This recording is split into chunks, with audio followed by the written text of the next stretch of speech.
கிறிஸ்தவர்களின் தவக்காலம் தொடங்கி 5 வாரங்கள் நிறைவடைந்ததையொட்டி தேவாலயங்களில் குருத்தோலை ஞாயிறு வழிபாடு நடைபெற்று வருகிறது. இது தொடர்பான தகவல்களை தூத்துக்குடி செய்தியாளர் ஜெயக்குமாரிடம் கேட்கலாம். ஜெயக்குமார், விரிவான தகவல்கள். கிறிஸ்தவர்கள் 41 நாள் விரதம் இருந்து இயேசு பாடுபட்ட நாளை கொண்டாடுவது வழக்கம். இது இப்போ 41 நாள் நிறைவை ஒட்டி ஈஸ்டர் பண்டிகை கொண்டாடப்படும். இந்த ஈஸ்டர் பண்டிகைக்கு முந்தைய ஞாயிற்றுக்கிழமை குருத்தோலை ஞாயிறாக கடைபிடிக்கப்பட்டு வருகிறது. இயேசு பிரான் சிலுவையில் அறையப்படுவதற்கு முந்தைய ஞாயிறு தனது பாடுகளை மக்களுக்கு உணர்த்த கழுதை மேல் அமர்ந்து ராஜா போன்று குருத்து ஓலைகளை ஏந்தியபடி ஜெருசலேம் நகர் நோக்கி ஓசன்னா பாடலை பாடியபடி பவனியாக சென்றதை நினைவு கூறும் வகையில் ஆண்டுதோறும் கிறிஸ்தவ மக்கள் குருத்தோலை ஞாயிறு அன்று குருத்தோலைகளை ஏந்தி பவனியாக கோவிலை சுற்றி உள்ள தெருக்களில் பவனியாக வருவார்கள். இந்த குருத்தோலை ஞாயிறை முன்னிட்டு தூத்துக்குடியில் உள்ள திரு இருதய ஆண்டவர் ஆலயத்தில் ஆயர் ஸ்டீபன் அந்தோணி தலைமையில் குருத்தோலை பவனி நடைபெற்றது. இதனைத் தொடர்ந்து திரு இருதய ஆண்டவர் ஆலயத்தில் சிறப்பு திருப்பலி நடைபெற்றது.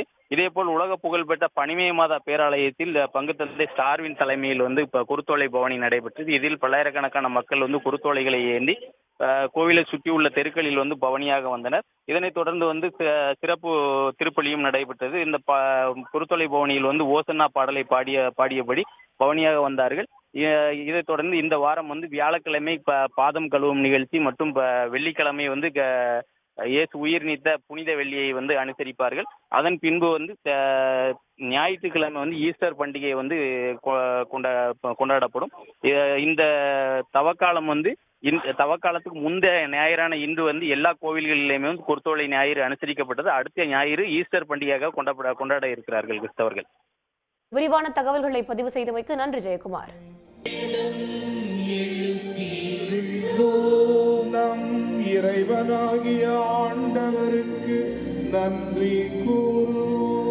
தந்தையே, என்றுமுள்ள எல்லாம் வல்ல இறைவா, எங்கள் ஆண்டவராகிய கிறிஸ்து வழியாக தீர்ப்பிடப்படவும் திருவிழமானார். அவரது இறப்பு எங்கள் பாவங்களை போக்கியது.